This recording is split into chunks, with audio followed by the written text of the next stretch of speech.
And welcome to College Football Tradition, a history of American college football. We are now on the 1876 college football season, so just a few years still into the sport. My name is Brian Partika. I'm joined alongside my bro host Jacob Vanderford for our series on this. So the 1876 season really was the first one where Yale was recognized as that undisputed national champion, and that's a lot in part because of Walter Camp. He was a player for Yale, and he was obviously the father of American college football. Annually, that Walter Camp Award given to the best overall player in the FBS. And usually, if you win the Walter Camp, you end up winning the Heisman Trophy. There have been some years where that hasn't happened, but obviously, his name and his recognition and what he did for the sport in terms of being a player, a fabulous coach, in terms of developing the rules that we see today, the line of scrimmage, that's due to Walter Camp. So he was the father of American college football. He suited up for Yale for the first time.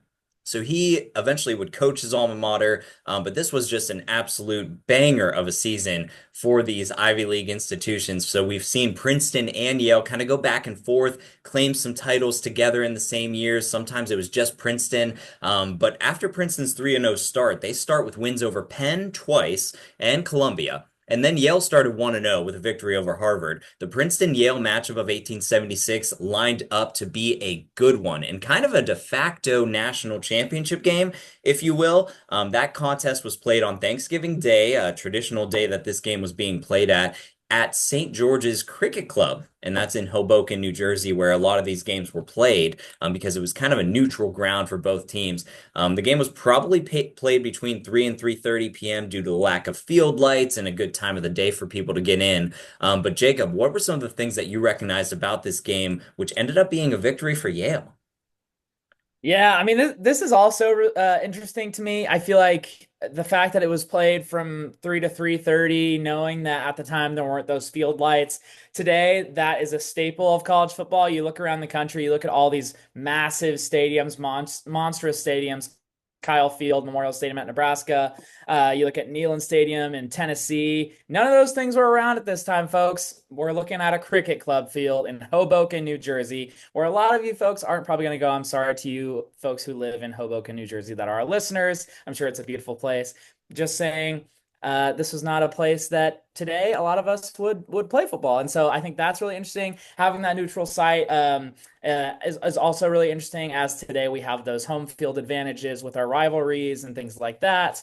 But just again, wanted to point out that the lack of field lights is interesting. We don't have that Friday night lights. Let's hype up throughout the day and play at night. These guys are just like, we're gonna go out there and give it our best shot, and we're really developing this as we go, and I'm here for that.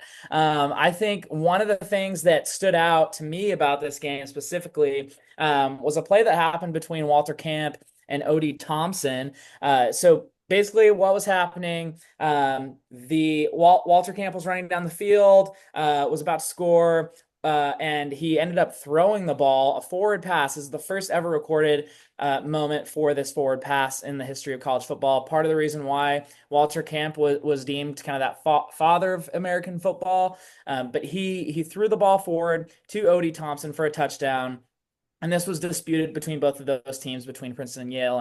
And after a while, the referee in the moment was like, we're going to toss a coin. Basically, heads is it's a touchdown, tails, it's not. And Yale ended up winning that coin toss. And that touchdown was recorded as successful, and they eventually won the game. And after that, that is kind of why Yale is recognized as that national champion, because of that brawl of a matchup with Princeton. Yeah. So that matchup was absolutely insane. I couldn't imagine being there at the time, and a couple thousand people were actually in attendance there.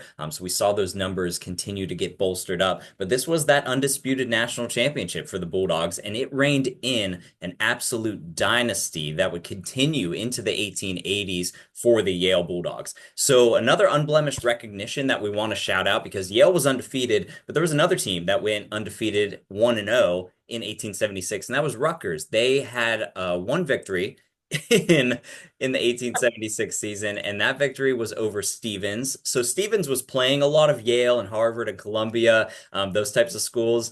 They were a pretty decent squad, but they were never on the upper echelon of the sport at the time. But they were always on people's schedules. So the Stevens Institute of Technology, you'll see them a lot throughout these first couple decades of college football. They were always on people's schedules, but never really making a huge dent into the popularity of the sport overall.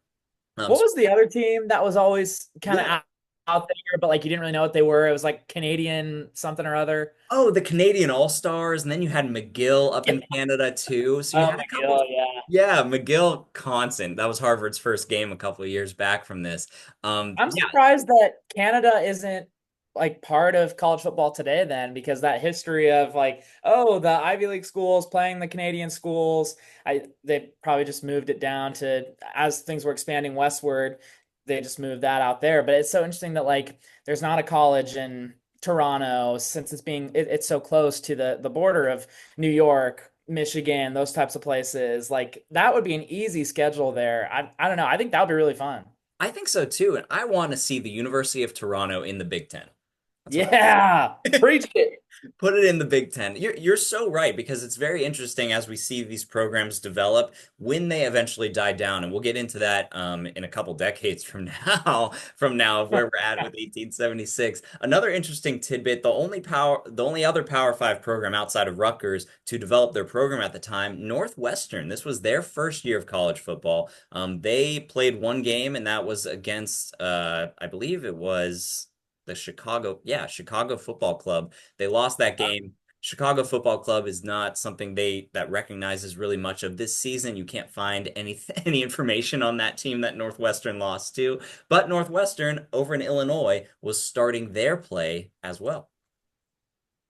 Crazy. Yeah. Yeah, I was looking up the University of Toronto while you were chatting about Northwestern and the Chicago Football Club, and it's so interesting. Like that would be really awesome if there was like some sort of hockey connection there, because I feel like Canada is so big into hockey. We're not talking about hockey on this episode, but I'm just saying, like in general, Big Ten football, that's a big part of things. Maybe the Big Ten ventures into like this hockey sense of things, bringing Toronto in, the Varsity Blues. What a sick mascot name. I'm just saying, like, we're talking about the Canadian teams, bring them in here. But that's also really interesting just to see how Northwestern's kind of jumping into the fray. We'll see how they continue to develop as a football program moving forward. And they're still one of those football programs that you look at where over the past several years they've made a bowl game. Not as good as of late, but they'll get back into it. But yeah, really really interesting stuff there. Yeah, yeah. So as we were talking about those Canada schools, I was just curious on the University of Toronto, their enrollment, because some of those Big Ten schools, like Ohio State, they're in the 60s, Nebraska, huge enrollment as well. How many students do you think are enrolled at the University of Toronto? Well, I do kind of have it pulled up on my Oh screen. no, you do have it Oh, I pulled up. can't guess it. Yeah, so it's Um, crazy. So we'll let the about audience a know. 100,000, Yeah, 99,000, literally just under 100,000 students are enrolled at the University of Toronto. That is absolutely nuts. And then we have bro. around How big a campus does that have to be? Like, huge, right? I mean, yeah. Well, like you think about Ohio State, like that is a ginormous campus. Like literally Columbus, Ohio is Ohio State. yeah, So Toronto has to be University of Toronto. Like it just has to engulf it. it does. I mean, and then you think about Rutgers too. They basically have five campuses that are connected by this bus system. So Rutgers is absolutely massive as well. I'm looking at pictures of University of Toronto. Whew, it's very pretty. It looks very old. It Very, is. yeah. Okay, we're doing this. We're road tripping from where we are in Texas. We're taking our car, driving up to Toronto. We're doing a live show at the University of Toronto, their campus commons. We're going off, taking the show on the road. We really just need to do a road show. Yeah, That's what I'm saying. we do need to do a road show. And Okay, then let's put a poll on this Spotify episode. we're gonna put a ball. Drop it in the chat. Where do you want us to come? If you'll host us, great. We don't have to pay for a hotel. We'll do a live road show in your backyard. Yeah, yeah, in your backyard. You just have to feed us at least one meal. At least one meal. Yeah. Yeah. As we get back to this Yale team and Walter Camp, who was a player at the time, he would eventually end up coaching this team. And I want to bring up his coaching record, which is absolute insanity. He was 79, 5, and 3 as a head coach. That is Whoa. crazy. So he obviously led this team during the 1880s and 90s at Yale, and he would eventually coach Stanford for 2 seasons as well. But he was so instrumental when it came to developing the rules of the sport, and eventually we would see that these rules would eventually spread across the country and really separate college football from soccer and rugby, which was what we were seeing too. You know what's crazy? This is just a stupid comparison, but I was thinking about that record from Walter Camp, Yeah. and I was sort of comparing it to Kalen DeBoer of today. Oh A yeah. lot of Alabama fans will be like, "Oh, what? No, he was like 9-4, whatever it was this year." But he has a record of 113 and 16 overall, coaching at Sioux Falls, Fresno State, Washington, taking Washington in the national championship. Like it's crazy how coaches throughout time have developed these track records of winners. And that kind of stems back to Walter Camp. That's why we have the National Player of the Year award named after Walter Camp. So definitely a huge legacy to look over. Yeah, yeah, absolutely. And we'll get into more of him and his rule changes and his Yale dynasty as the years come. I do want to recap our college football tradition national champions that we're naming. Obviously, we name Yale the 1876 champion. They are the undisputed champion in the NCAA's eyes as well. 1869, Princeton and Rutgers. 1870 was Princeton. 71 was no season. 72, we have Princeton and Yale. 73, we have Princeton. 74, Princeton and Yale again. 75 was Harvard and Princeton. And I know Jacob and I disparaged on who actually deserves it if we just had to pick one. Jacob thinks it's Harvard. I think it's Princeton. Both have a very strong case, which is why we kept both of them for that season. And then 76, we have just Yale as we get into the later half of the 1870s. Yeah, it's got to be Yale for this season. I wish there was something to dispute here because that's always fun. But their key wins over Harvard and Princeton, that Princeton game was just, you have to give it to them after that game. After Princeton's track record of winning over the past several years, got to give it to Rutgers for having that unblemished season. 1-0, great. But yeah, the college football tradition champions got to be Yale. Yeah, absolutely. So as we wrap up this season, we'll continue the 1870s and get into the 1880s shortly here. But thank you so much for joining us today. This is a history of American college football, 1876. Have a good one. Peace out.